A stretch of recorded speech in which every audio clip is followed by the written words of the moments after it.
After all one side லவ்வுக்கு போய் இப்படி feel பண்றீங்களே. ஒரு செடியில எத்தனை பூ பூக்குது, ஒரு பூ உதிர்ந்தா இன்னொரு பூ பூக்குறது இல்ல? வாஸ்தவம் தாங்க. ஆனா உதிர்ந்த பூவை மறுபடியும் எடுத்து ஒட்டவேங்க பார்க்கலாம், முடியாது. அது மாதிரிதாங்க காதலும். சில பேருக்கு அது செடி மாதிரி, ஒண்ணு போச்சுன்னா இன்னொன்னு. சில பேருக்கு அது பூ மாதிரி, ஒரு தடவை பூத்து உதிர்ந்ததுன்னா அவ்வளவுதாங்க, மறுபடியும் எடுத்து ஒட்ட வைக்க முடியாது.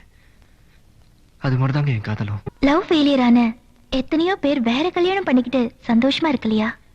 இருக்காங்க. ஆனா அவங்க சந்தோஷமா தான் இருக்கிறாங்களான்னு நமக்கு எப்படிங்க தெரியும்?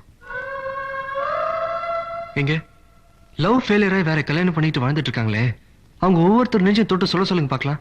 ஏன் மனசுல அந்த பழைய காதல் இல்ல, எல்லாத்தையும் மறந்துட்டு வாழ்ந்துட்டு இருக்கேன்னு? நிச்சயம் முடியாதுங்க.